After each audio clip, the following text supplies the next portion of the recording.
তো এতক্ষণ পর আমি সন্দীপদাকে একটু ফাঁকা পেলাম। যাই হোক, সন্দীপদা কেমন আছো একটু বলো। আছি বলতে এমনি শরীর কিছু খারাপ নেই। এখানে একটা ফোড়া হয়েছে, মানে আর কি এটা ভিতরেও হয়েছে বাইরেও হয়েছে। এই ফোড়াটাকে অপারেট করতে হবে ভিতর থেকে বাইরের থেকে। এই বোনটা রিপ্লেসমেন্ট হবে, এই বোনটা পুরো রিপ্লেস হয়ে থাইয়ের থেকে মাংস নিয়ে এখানে লাগাবে। এই নিয়ে প্রায় 1.5 মাস আমি হয়তো দোকানে আসতে পারবো না।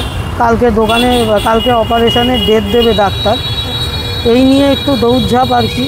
এইবার দোকানটা তো আর বন্ধ রাখা যায় না, সবাই আসছে করছে, আমাদেরও সংসারের রিকোয়ারমেন্টের জন্য দোকানটা চালাতেই হবে। এখন দোকানের যাবতীয় দায়িত্ব আমি আমার ওয়াইফের উপর দিয়ে দেবো। আর অনির্বাণ তো থাকবেই, তুমি জানো। আচ্ছা, অনির্বাণ থাকবে, আর এই আমার ওয়াইফ সোনালী দাশগুপ্ত। এতদিন ক্যামেরার সামনে অনেকেই বলেছিল আসেনি, এই ফার্স্ট টাইম তোমার ক্যামেরার সামনেই এসছে। আচ্ছা, এসে সবাই এই প্রশ্নটাই করতো যে বৌদির নামে এত কিছু দাদা বলে, সে বৌদি কোথায়। তো আজকে ফাইনালি আমি দেখিয়ে দিচ্ছি বৌদিকে। বৌদি একটু হাই করে দাও। বৌদি অ্যাকচুয়ালি হ্যাঁ, তো এবার থেকে বৌদি থাকবে দোকানে কিছুদিনের জন্য, যতদিন না দাদা ঠিক থাকুক হবে বা এই কারণে। তার সাথে বৌদির সাথে কিন্তু থাকবে অনির্বাণ।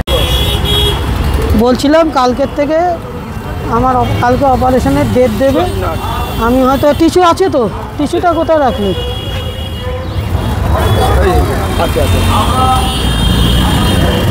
কালকে হয়তো অপারেশনের ডেট দেবে। আমি তো কালকে দোকানে আসবো না, হয়তো সোম মঙ্গলবার থেকে। 11 তারিখে, হ্যাঁ আজকে 10, হ্যাঁ 11 তারিখে কালকে দেবে অপারেশনের ডেট। সোম মঙ্গলবার হয়তো অপারেশন করতে হবে। আমি হয়তো আসতে পারবো না, অনির্বাণ থাকবে। অনির্বাণ তো আমার সঙ্গে আগাগোড়াই ছিল। আমার ওয়াইফ থাকবে। তোমরা এসো, আমাদেরকে সাপোর্ট করো, এটাই বলবো।